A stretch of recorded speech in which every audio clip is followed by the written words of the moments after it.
Evelyn to Phil, Sunday, March 14th, 1943, 12:25 p.m.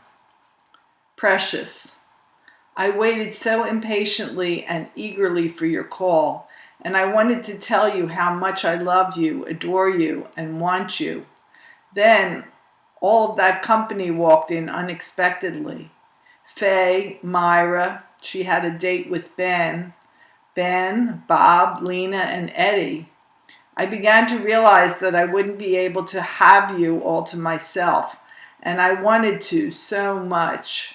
I wished I could feel you, see you, touch you, hug you, caress you, have you and kiss you. I've been down in the dumps these past few days and wish that I could see you. When you started to say you didn't think you could make it next month, you frightened me. I thought you were leaving. And feeling as I do at the present, it hurt.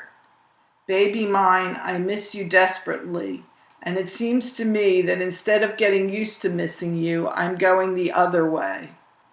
You seemed a bit forlorn, which made me want to run right out and catch the nearest train to Lockburn.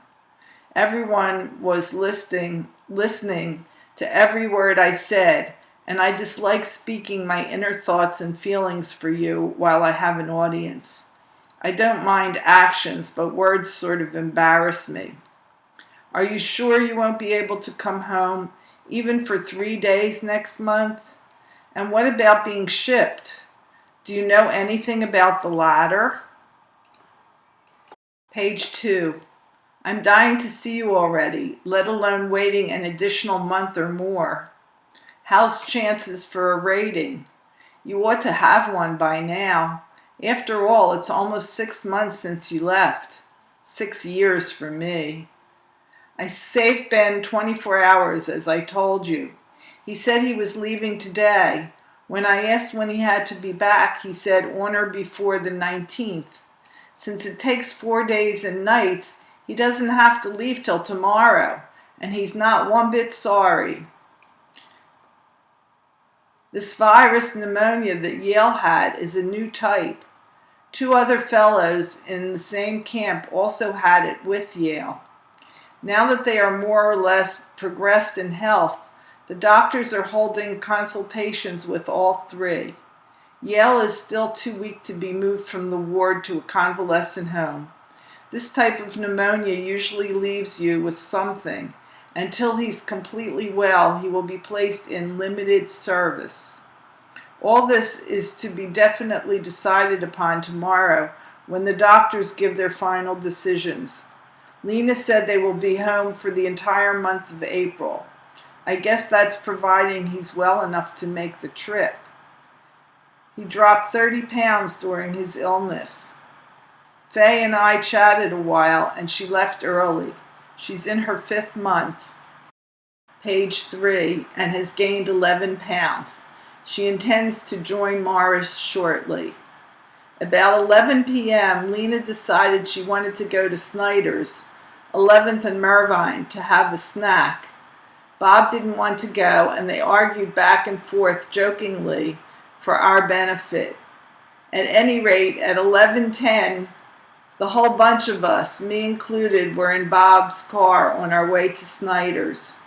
I had a delicious all-black malted, and Bob paid the entire bill. Lena is putting on weight again. Bob drove us home, and I went to bed at 12:30. Today is another of those perfect spring days. Most of the snow has disappeared. I wish you were here, sweet, to share it with you. Your little daughter sure is smart, or else clean. This morning I strapped her to the bassinet and went downstairs to prepare her cereal. When I came up, I proceeded to feed her, but she wouldn't take it and seemed annoyed. I looked under the covers and discovered that she was soaked. When I changed her, her face again bore a contented look, and she ate every bit of her cereal. She looks like a Cupid doll today. She's wearing a blue dress with a white collar. There are 3 white buttons in the center and a bit of design on each side. She looks very well in blue because it shows up her gorgeous complexion. Even Mom likes blue better. After all, page 4, I have 3 pink dresses, but I will never buy pink again. I don't care for it on her. Ethel said Mickey and Ray will get me the hot dish, but that she doesn't think I'll get much use out of it. If they ask me what I want, I'll let them buy her some clothing that I need for her. 7:50 p.m. I'm using Mickey's pen as Ruth borrowed mine. Mickey, Ray, Ben, and the Browns are here. I mailed your income tax, and that's off our minds. I intend to write a letter tomorrow regarding our checks. Incidentally, watch my next 2 letters, as I intend to enclose money to see you through the month. I don't want you to get into debt, especially so because it will make any homecoming out of the question. But whatever you do, please see to it that it carries you through the month. Harry is giving Goldie a Longines wristwatch, and it's to announce his engagement. He says maybe he'll get married before he leaves. Maybe. Ben doesn't think the pictures will come out as he didn't work the camera correctly. I love you, dearest, and miss you very, very, very much. God bless you, sweet. You are so sweet. Always your Ebby. Philip to Evelyn, Sunday, March 14th, 4:15 p.m. My lovely, today has been one of those rare days in the Army that I, for one, am deeply grateful for. The sergeant told me to take the day off so that I'll be fresh for a grueling week's work starting tomorrow. So I started my vacation off on the right foot by taking a nap right after breakfast. I slept until 10 o'clock, washed, shaved, etc., and watched Red win $8 playing poker. Then we went to lunch. After lunch, I took over where Red left off with his money and won $4 more for him, of which I borrowed 2. I played until 2:15 p.m. when Red and I left for the base theater.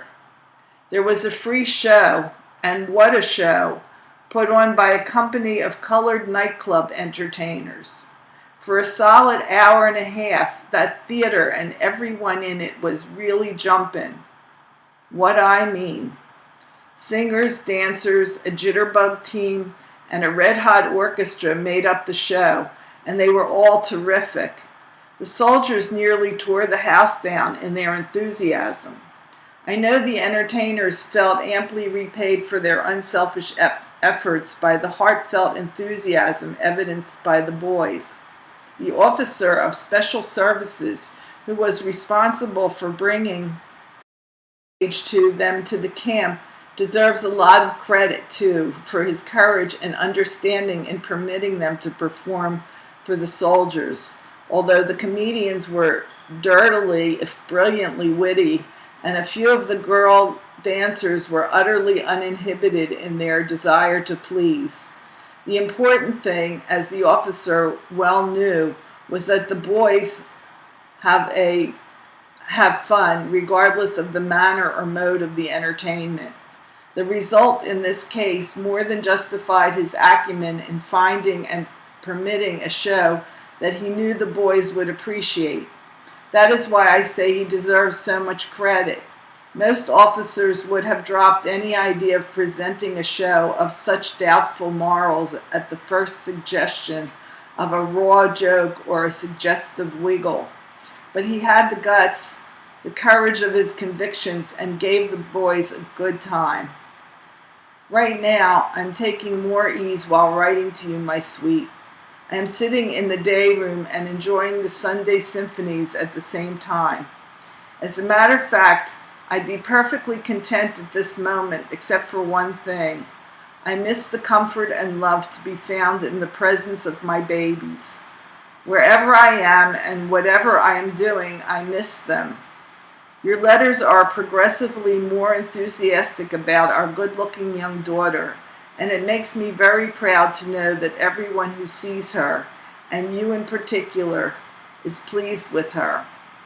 It cost me just 80 cents extra last night to hear you say I love you exactly the way I like to hear it, but it was worth any price.